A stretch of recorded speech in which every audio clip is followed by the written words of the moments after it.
What is going on, everybody? We are live. Welcome in. We are just getting started. We're going to be doing a reading today. We're going to be reading from the Grimoire pour conjurer l'esprit d'un lieu. Right? So, the Grimoire to conjure the spirit of a place. Or the Genius Loki, as it is known in most traditional magical and folk magical circles. The Genius Loki. So we're going to be reading from this grimoire. It's a French grimoire. It's one that I would like to see get more elucidation on. It's a very short grimoire. Very to the point. It doesn't resemble any of the other grimoires in the sense that it doesn't have like a section for like marvelous secrets and spells and counterspells and the hand of glory and all these other things that grimoires, at least that are printed in the modern day, whether or not they originally had those things or not. When they're printed in the modern day, they usually come with spells and other types of things from that area. But this one does not have anything like that. It's literally just the evocation, and that's it. It's literally just the ritual, and that's about it. So let's go ahead and read through this, and I think you guys will like it. It does resemble a, I guess you could say it resembles the Virum in the sense that it requires you to do something specific with the sacrifice that is reminiscent of what the Virum tells us to do. But outside of that, I don't really see much correlation between this and many of the classical grimoires. Let's see what's going on over here in the chat. What's up, everybody? What's up? Hey, Issa, how are you? Good morning. What's up, Tapping Point? Excuse me. What's going on? Hey, Louie, what's up, brother? Hope all is well. What's going on? All right. So let's go ahead and get started with Le Grimoire de Conjure l'esprit d'un lieu. All right. So, Grimoire. Whomever acquires this book must only attempt to work the ritual if they are terrified of making a mistake. Any mistake, however trivial. I myself engaged a spirit for 30 years. You shall see his signature. Now, before we go any further, this is very interesting. I myself engaged a spirit for 30 years, right? When coming from the perspective of grimoire tradition, one usually gets the sense that grimoire tradition is very mercenarial, right? It's very, I call you, you do the job, I pay you, you never speak to me again unless I call you again. And usually you don't. You would move on to the next spirit. At least that's the image one usually gets when reading a grimoire, because they're catalogs of spirits. So surely, you have a catalog of dozens of spirits. You're only going to work with one, right? That isn't, not that it doesn't make any sense, but most people wouldn't think that would be the thing. However, classically, magicians did do that. They would usually work with a spirit, and the way that it would generally work is that spirit. So let's use the Goetia. Shacks, right? So you would conjure Shacks. Shacks will come on the first call, fine.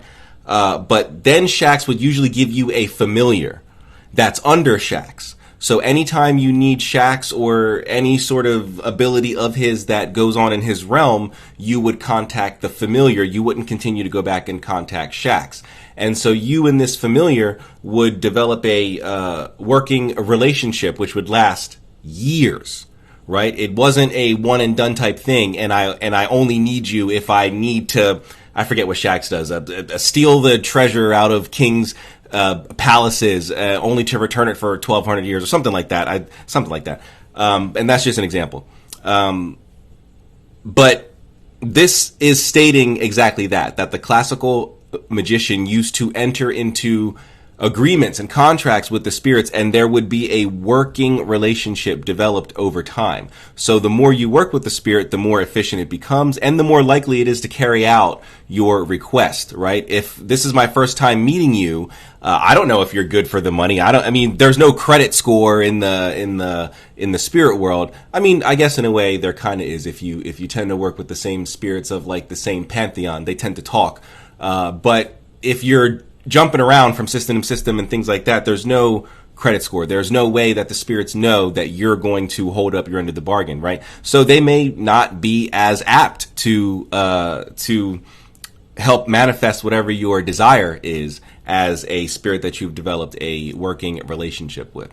So it's very interesting that, this grimoire starts out stating that, I've developed a relationship with this spirit over 30 years, right? Which is, very interesting because we don't see that.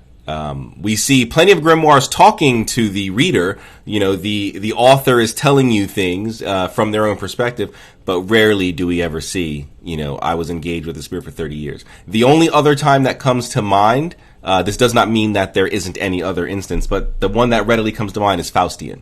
Outside of that, I don't see much. Let's see what's going on. Hey, Forrest, what's up? Billy! Baby Billy, what's going on, Billy? Come on now. All right. This ritual was given to me by an illustrious sea captain, a close friend, who also instructed me as to how it should be performed. He taught me that in order for the book to be effective, I had to find virgin parchment and construct a book with 10 leaves, which I bound in taffeta. The material had to be new. It must not have been used for any other purpose. Virgin, of course. The captain told me to write in this book all that I said and did, because without this record, the book would have no power. So that tells you that there is some semblance of power in the ritual actions, right? In the actual motions that one must go through within the ritual, there is some semblance of power there. This is why people, used to say that not used to, I guess some people still do, say that the occult is both a science and an art. It's a science in the way that there are certain actions, if followed, will result in certain results. I don't know, I probably shouldn't use the word result before that, but that will end up with certain types of results, right? Just like if you take this thing and you take this thing and you mix it together, you're always going to have a certain kind of reaction. There's always going to be a certain kind of result. There's some sort of power in the actual action, but it's an art in the sense of there's power in the esotericness of what's going on with those actions, right? So it's one thing to, take, a plug and put it into a socket, but if there's no power going to that outlet, then nothing is going to happen, right? You have to know how to flip the switch to activate the power. So very interesting that it sort of goes into that sort of motif. So continuing, so as required, I bound the book with unused taffeta, and then I scented it with incense made of powdered vervain and frankincense. And of course, frankincense is a staple within grimoire tradition. You're pretty much always going to see it. I mean, at least 70% of the grimoires that I can think of mention frankincense. And of course, this goes all the way back to the very first grimoire. Not the very first grimoire, but a lot of what grimoires are based on, which is Judeo-Christianity, so the Bible, goes all the way back to that. And of course, frankincense and myrrh was brought by the three wise men for the birth of Jesus. So has a long-standing application within grimoire tradition to appease the spirits. I fasted, neither eating nor drinking, for a period of 3 days. This is also something that we see in plenty of grimoires. I mean, there are grimoires that require you to fast for up to a year. So 3 days is pretty simple. Which commenced on a Friday night just before the sun rose on the Saturday morning. At the beginning of the ritual, I lit a new coal and sprinkled upon it the vervain and frankincense. So this is loose incense, as you can see. So something like see. I have some loose incense in here somewhere, so I can show you an example of loose incense. This is loose, but this is not what I'm looking for. I'm looking for my Dittany of Crete. That's more like what they're talking about here. Where is my Dittany of Crete? Is that it? Yes, here it is. Okay. So,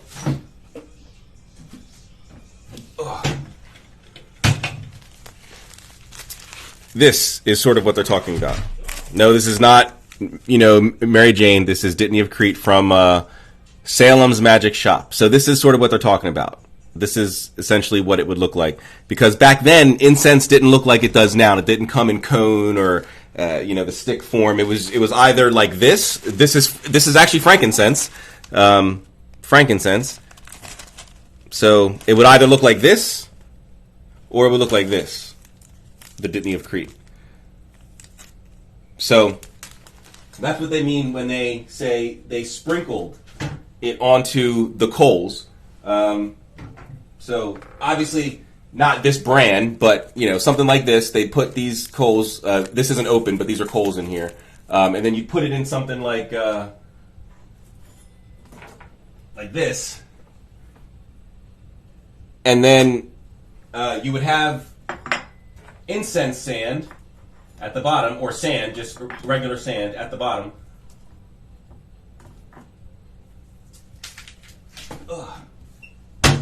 And you'd place that on there. And then you'd light the coal. You'd literally put the flame onto the coal for I hold mine there for a minute, maybe 2 minutes, because it takes forever, especially if they're older, it takes forever for them to catch light. So once it's hot, then, you'd sprinkle that on there. And then you would begin the ritual, which is different than a lot of still Judeo-Christian, but more Catholic grimoires. So grimoires that come from the 17th and 18th and 19th century. Grimoires like...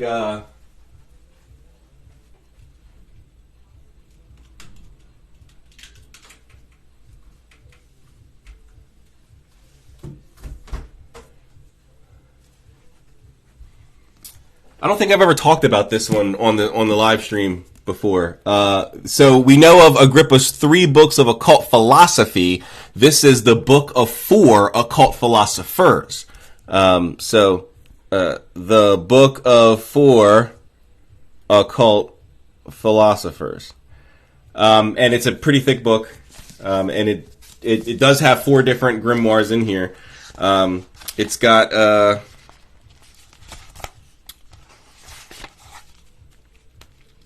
it's got the Doucet manuscript, and it's got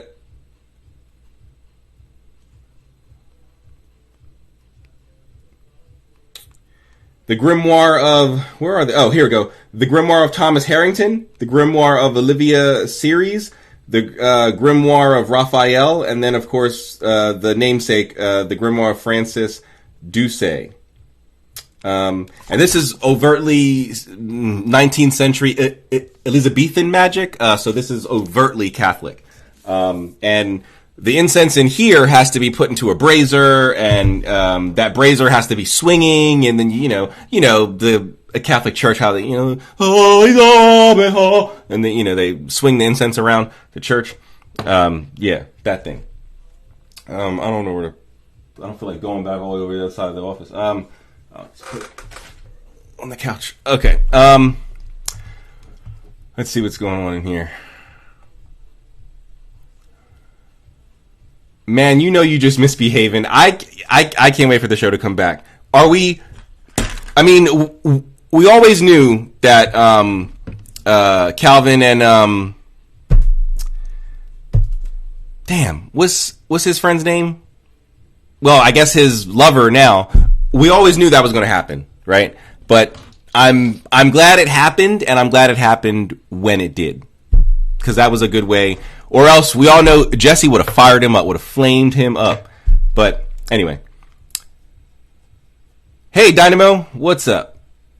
What grimoire are we reading? We are reading the Grimoire to Conjure a Spirit of the Place, or Le Grimoire pour conjurer l'esprit d'un lieu. A grimoire to conjure the spirit of the place is what we are currently reading. Excuse my ignorance, but what is a grimoire? A grimoire is a collection of magical ritual instructions, spells, sigils, seals, materia magica, raiments, etc. That elucidate on the practical application of them and the usage of them in the conjuration of spirits. It's usually, I'm going to say like 99% of the time, going to be in a ceremonial fashion. And therefore it is usually considered high ritual magic, even though some people might consider like Goetia and stuff like that low magic. The magic is high, the usage is low. It comes from the French word grammar, which essentially is like a lesson book or something like that. So that's a grimoire. I can't see it. You can't see the screen? Is everybody having the same? Can nobody else see the screen? Is that what you're saying, Billy? You can't see the screen? Basically, grimoires are old books of magic that typically contain their own unique system and particular operations. Correct. Hello, just came in. What are we reading? We are reading The Grimoire to Conjure a Spirit of the Place. How much did that book cost? The cover is fire. I have no idea. This was free. This is a PDF version. I'm sure it's pretty expensive because it's from the Society of Esoteric Endeavor. I don't know if they still put out books. Let's see if it's on Miskatonic before we do anything. If anybody would have it, Miskatonic would have it. Let's just do Spirit of a Place.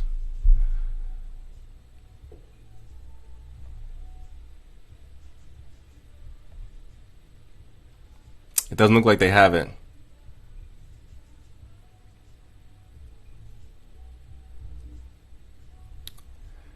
I wanted to get this Necromancy in the Medici Library.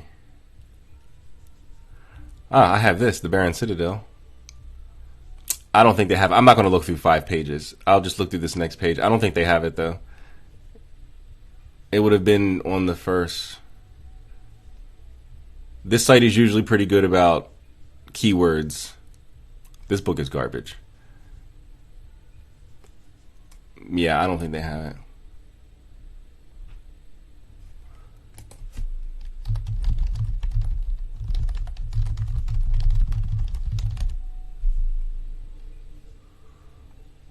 Here we go. Wiser has it. Wiser Antiquarian. Oh, no, it's sold. But they don't even tell us what the price was. It's sold out, but it looks old, like really old.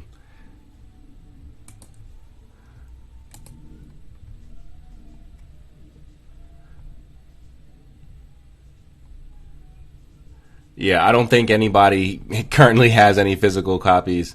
It looks like these are all ebook copies. The same thing I got. These are all ebook copies. So I don't know if a physical copy is available for pricing. That's the kind of stuff my old mentor practices. Grimtrad? I love Grimtrad. It's great. He's really into the Elizabeth. Oh, okay. He's into. I'm not. I don't. Here. Look. I don't really care for Elizabethan type stuff. Like, here. Let me find something in here that gives a good example of why. Like an actual...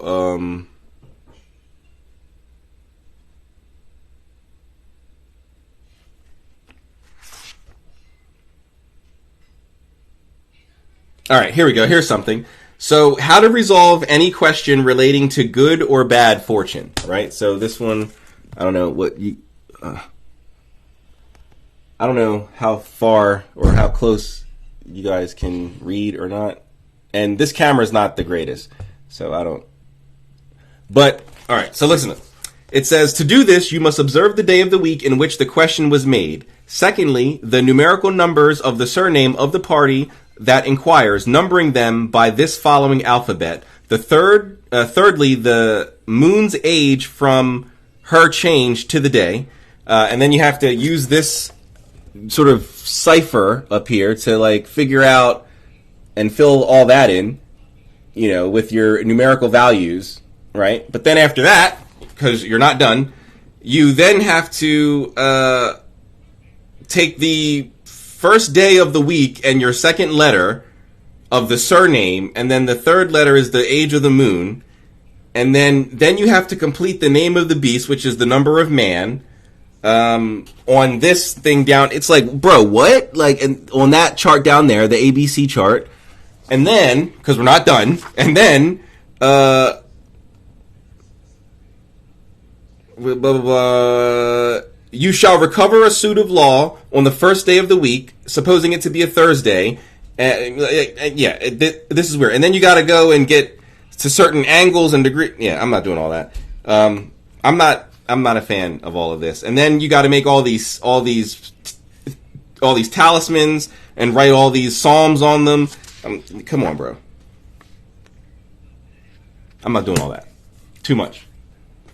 Too much, Elizabeth. Too much. I can see the words, but too small for me to read. Yeah, I'm sorry. You know what? There's this one guy that I follow who, once I get a better setup and everything like that, I plan on doing something like what he's got. So he's got his main camera, but then he has a secondary camera for book reading, where it's like facing the desk. So it's like pointing down to the desk, and he's got an area of the desk where he can just slide books under the camera, and then he's got like the page holders at the side, so he slides it through the page hole, and then he can just flip the pages, and then the page holders hold them, and then kind of like how we're doing this, it'll, instead of an ebook, it'll be a real book, and you'll be able to see it just like this. I think that's cool. Once I get a better setup, I can do something like that.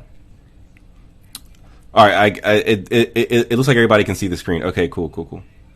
What grew you to Grimtrad? What other traditions did you practice before that? So the only system before Grimtrad I practiced was witchcraft. At the same time, I was learning a little bit of neo-shamanism, but it was mainly just witchcraft. What drew me to it was that I was raised Christian, and back when I first came into it, I was fascinated by a group of people utilizing the Abrahamic God names for magic. Because, of course, as a Christian, you're taught that magic, witchcraft, sorcery, all this stuff is evil and it's of the devil. And no Christian, in their right mind would do anything like this. Then I come to find out there's an entire tradition that does exactly that. And not only that, they don't just do it because they feel like they want to do it. They reconcile it. They reconcile it with Christianity. Agrippa's, not his entire first book, but the first few chapters of the first book are exactly about that.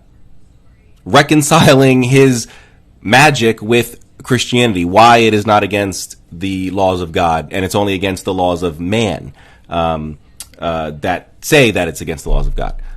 So that's what kind of drew me in. I was fascinated by people who claim to be using Abrahamic God names to do magic, and of course, when you're 14 years old, that's taboo. That oh my God, So I was fascinated by that, and I wanted to learn, but no one would teach me. No one in the coven wanted to talk about it.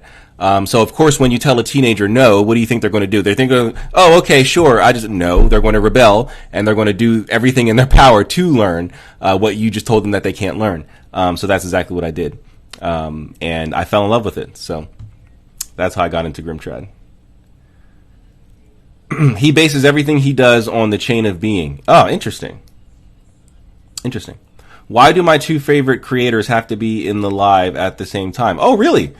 Who else is in here that's you're a fan of? Let me see.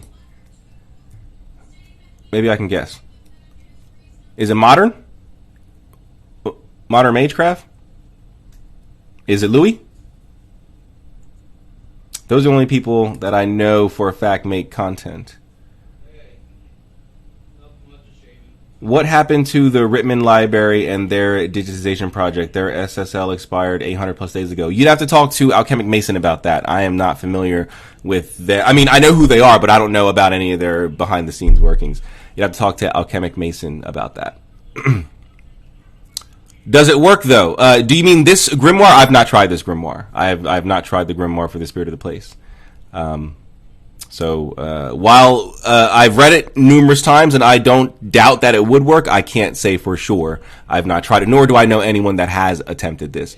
There's no elucidations on it. There's no treatises on it. There's no commentaries on it. The closest we have is Dan Harm's Papers Falling from the Attic Window. I think we saw it in here. I didn't click on it, but it's in here. Right here. Papers Falling from an Attic Window. Dan Harms, who also, surprisingly, is the one of the authors of this, Daniel Harms and S. Alderney. So so this guy, he's the closest that he wrote this. That's it. This he wrote 1, 2, 3, 4, 5 paragraphs on it. That's it. So this is the closest that we have to any sort of elucidation, any sort of commentary, any sort of treatise on this grimoire. No one else has done it. And I think somebody should. I think I should, right? But, yeah. What book do you suggest for using real magic? I have several videos on books to get started with. I would suggest checking out that. Go onto my page here and click on my playlists for getting started. And that should help you out. Let's Talk Religion, Angela Symposium, and other YouTubers are going to have a convention soon. Yeah, they're going to have the, my God. Yeah, it's them that you named, Seekers of Unity, Esoterica. There's a bunch of people. Damn, what is it? Something Con. It's a something con. I don't think it's like Religion Con or something like that, but what the... Is it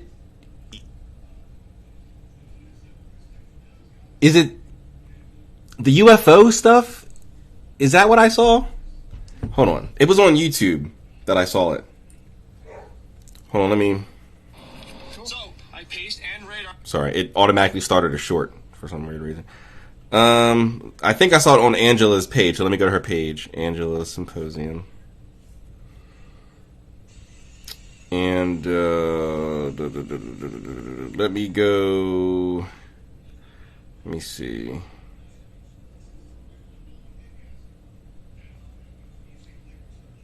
Okay, no, the UFO thing is she's doing a lecture on that, so that's not it. Religion Tube Con. That's what it is. Religion Tube Con. It's going to be Religion for Breakfast, Esoterica, Let's Talk Religion, and Seekers of Unity, and Angela Symposium. Okay, so I named them all. Okay. And they're doing a Religion Con in New York. Doesn't really say when. But they need a 300 plus seat venue, so I guess this will be a pretty big thing.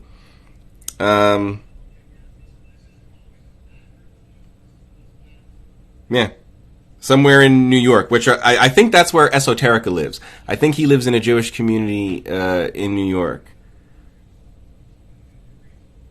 I believe. Don't but I'm quite certain that that's where he lives. But yeah. Do you think you'll attend? No, I won't attend. At least not in person. Maybe virtually, sure, but no. They're not in here. They're live on YouTube, but Louis is cool too. Yes. When doing money rituals, do you have to have something you sell to get the money, or do they what? Sad that Rittman seems to have gone dark. There was... Stop it! Stop! Get down! Get down. I know. Get down. It's okay, puppy. It's okay. Get down. Get out the window, please. Get down. Come on. I know. I'll be outside later. Get down. Come on.